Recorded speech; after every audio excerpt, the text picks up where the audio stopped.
I think by now everybody knows that if you purchase an Apple device, you're not guaranteed to get a lot of ports. And the ports that you do get are not necessarily the ports that you're wanting or need for whatever your use case is. And so to combat this, today we're going to be talking about the iVanky FusionDock Pro 1 Plus.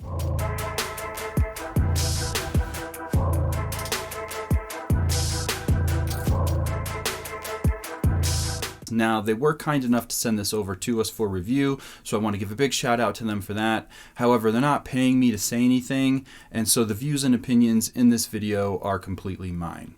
Now, this device is rated to work only with macOS, so if you have a MacBook or a Mac Mini or any other device that's running macOS, it should, in theory, work perfect. Now, we are going to test that out, but what I also want to do is I want to test and see how well this is going to work on things that it's not certified to work on. And so I have a bunch of different workflows, and it just depends what I'm doing. I could be using like Linux, or I have my iPad, and I just want to see like what kind of scenarios we can throw at this, because the idea is that I just have one dock and I have all my peripherals plugged into that single dock on my desk, and then I can kind of just change out the device. And so we're going to walk through a bunch of different testing on this, on things that it's not meant to work for. And so if it doesn't work for those things, that's okay, because it is only certified to work for macOS. I just want to see personally how far we can push this and see if it's going to work for my use case day to day. And so without further ado, let's hop into a quick unboxing, and then from there we're going to get straight into the actual testing. Now here's a quick look of what the actual packaging itself looks like. I'm not going to go through everything, but feel free to pause it if you want to read anything on the front or the back of the box for the FusionDock Pro 1 Plus. Now once we get this thing opened up, we're greeted with the actual dock itself. But I'm going to go ahead and I'm going to just take that and we're going to set it aside, and we're going to come back to that in just a moment. Now, once we dive a little deeper here into the box, we are greeted with a user manual, and I'm not going to read through that, but you do get a pretty hefty manual itself. You also get a quick start guide, and this is more like a pamphlet, and that's going to help you get everything set up quickly. Now, next we have another box at the bottom here, and it has the actual power cable for the device. You also get a USB Type-C cable, and I believe this is USB 4.0 compliant. And then you get a power adapter. Now this power adapter is pretty hefty. It is 180 watts, and it does use a barrel plug for the connection type. Now taking a look at the actual FusionDock Pro 1 Plus, it does look like it's built really well. It is plastic, but it has a really nice finish, and I think it's going to look good sitting on anyone's desk. Now taking a closer look at the ports that come on the device, on the front we have a power delivery port. This is USB Type-C, and it will deliver 20 watts of power to charge any of your devices. You can also use this port to transfer data, but it is the only port that you're going to want to use if you need to charge anything. Next to that, you have another Type-C port that offers 10 gigabits per second for your speed, and then two Type-A ports next to that with the exact same 10 gigabits per second speed. Now next to that, we have a micro SD card slot as well as a standard SD card slot, and the speeds on those are actually a little bit slower, and I'm going to post that down here at the bottom of the video because I don't know that off the top of my head. Next, we have a 3.5 millimeter headphone jack, or you can use this for a microphone, or it'll accept a headset that also has a microphone built into it. And then last but not least, we do have the power button here on the right hand side. Now flipping this over and taking a look at the back, the first thing we're greeted with is our DC input, which is 20 volts, which is where you're going to plug your barrel connector from your 180 watt power supply. Next, we have a 2.5 gigabit Ethernet connection, and that's really good, especially for those of us that bought the M4 Mac Mini base model and did not choose to upgrade the Ethernet port. This is going to give you a faster port than what you're getting stock. Now next you get two more USB Type-A ports that are also 10 gigabit, and then you have your three HDMI ports. Now it is worth noting that the only port that's going to give you a video signal out of the box is going to be the one here all the way to the right. And that is because to get the triple display to work, you need to install a piece of software called DisplayLink. In my testing, I haven't had any issues utilizing the DisplayLink software, but just know that if you want to use all three ports, you do need to install the software for it to work. Otherwise, you need to stick to just using that right-hand HDMI port to get your video signal. Now previously I did say that this is made of plastic, but again, I don't think that that really takes away from the product itself.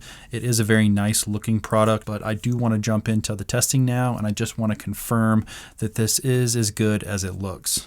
Now to start off the testing, I hooked this up to my base model M4 Mac Mini as well as my 2019 MacBook Pro that has the Intel i9 processor in it. In either situation, I didn't have any problems using this dock. All the ports and all the functionality did work perfectly fine.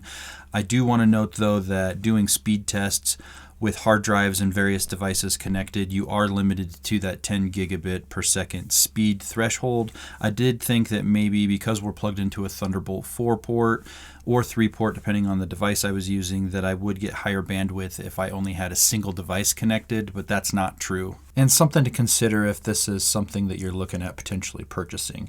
Now moving on, I do want to plug this into my iPad Air. I do realize that it's not certified to work with iPadOS. I just want to see if it will work, and if it does, if it will provide a usable workflow. And as you can see, it looks like it did connect. And so now I want to try and open up LumaFusion, which is a video editing app that I use if I'm on the go on my iPad. I think that it would work so much better if I could use a keyboard and mouse on a larger screen. And so if I start a project on LumaFusion and I come home and I want to finish it up, it would be nice to be able to have this functionality. And so it looks like that it's working perfectly fine. And then as you can see here, the sound is also playing through the speakers that I have connected into the iVanky FusionDock Pro 1 Plus. So on mine you can see here it says Simple Soft. So we're going to go into the car settings, and then from there we're going to... And so overall this looks like it's working really well so far. Now next I want to try and just do some web browsing and see if you can actually use this more like a traditional laptop.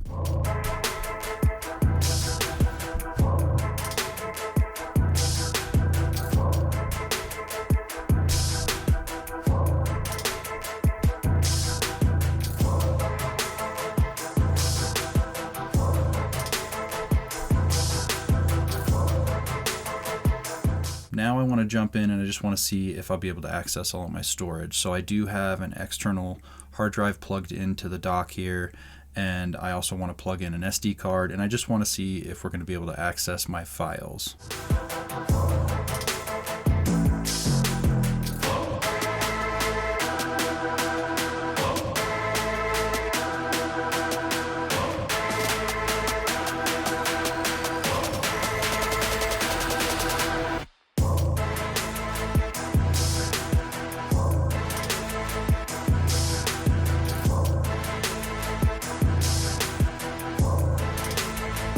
And as you can see here, it looks like we can access everything perfectly fine. So all in all, this is a win for the iVanky dock. Everything is functioning as it should. I don't have any issues. There's no lag. This is overall a really good experience using this with something that it's not advertised to be used for. The next thing I want to test is using my ThinkPad X1 Carbon with Fedora Linux. Specifically, as of the making of this video, it is version 41. And I just want to see if we'd be able to use this like a traditional docking station. And as you can see, it looks like it is going to work. So we got our external monitor that popped up here. I'm going to go ahead and try and open a web browser and pull it over here to the other screen. And it looks like that is functioning fine. So next I want to see if the sound through the dock is actually working. So I'm going to go ahead and go to my personal YouTube channel, and then I'm just going to pick a random video and we're going to play just a tiny little clip of it. And I just want to see if we can get any of the sound to come through the speakers here on my desk. Today I just wanted to talk to you about my experience trying to upgrade the internal storage on my M4. And as you can see, that worked perfectly fine. So next up, I want to test all of the ports and the functionality there. So I do have my SD card from my camera plugged in. As you can see, I can access the file system on the SD card. And then I do have that SSK 1 terabyte drive plugged into the dock. It is formatted in APFS, so I didn't expect it to be able to actually access any of the files, but it is interesting that it does show, so we do know that the port is working. Now you can also use this as just a primary monitor instead of using it as an external monitor with the lid up on my laptop. So I've closed the lid, and as you can see, it does function like a traditional PC, giving you that desktop experience. So it's really cool to see that this is working out really well with a lot of things that it's not actually advertised to be used on. So now I want to try one more thing, and I want to see if this is going to work with Samsung DeX. So I'm going to connect this up to my S24 Ultra, and we're going to see how well this thing can perform. Now take note that this is not certified to work on anything other than macOS, and I'm actually really surprised that it's worked thus far on everything that I've thrown at it. All right, so I'm going to go ahead and plug this into my Samsung. I'm going to unlock it really quick, and then plug that in, and we'll see what happens.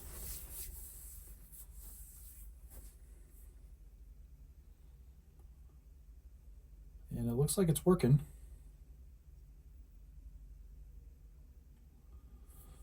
The colors do look a little funky. Oh, but the mouse is working.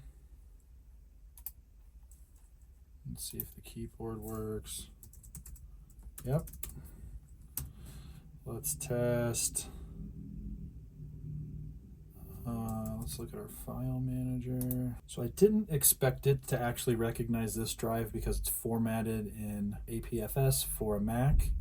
However, let's plug in an SD card from my camera and see if it recognizes that. So I got my SD card out of my camera. I'm gonna plug that in and let's see what we get here. Doesn't appear to recognize the storage. Yeah, so it doesn't seem to recognize the SD card slot, which is unfortunate. So functionally, depending on what you need it for, you could use it, I guess, but the colors, like I said, are messed up.